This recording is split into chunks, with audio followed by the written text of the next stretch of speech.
Hi everybody, my name is Prakash and I will be going through my engineering project titled Self-Sufficient Doorbell Using Piezoelectric. So before going into my project, this is my circuit for my project, and there will be two piezoelectric arrays connected in series parallel.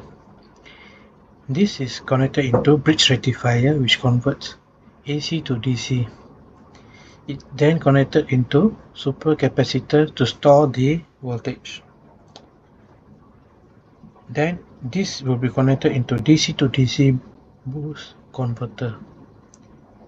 It is then connected to ESP32. The idea is basically when the push button is being pressed, the buzzer will sound the alarm and sends a IoT message to the user. This part is later I will show you why is this for. This is actually mainly to view my capacitor's voltage. This is the arrangement. Two sets of physiological arrays connected into series parallel, which then connected into the container where I hold all of my components. And lastly, this is the button which will be placed outside the door. The casing has been drawn by using Autodesk Inventor.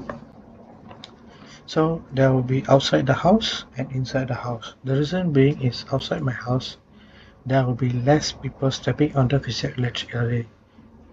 So my main focus will be the inside the house, whereby there will be high traffic.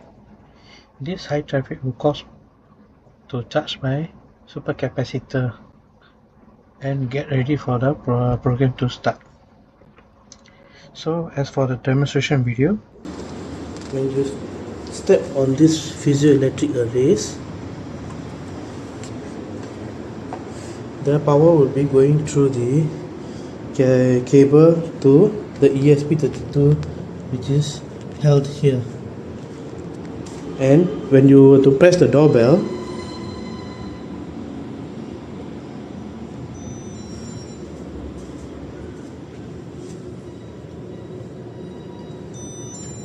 you will hear the alarm. Then you will receive the message. So the idea is, once the message is being received, this is the app. The app will show you the voltage on the powered using the supercapacitor.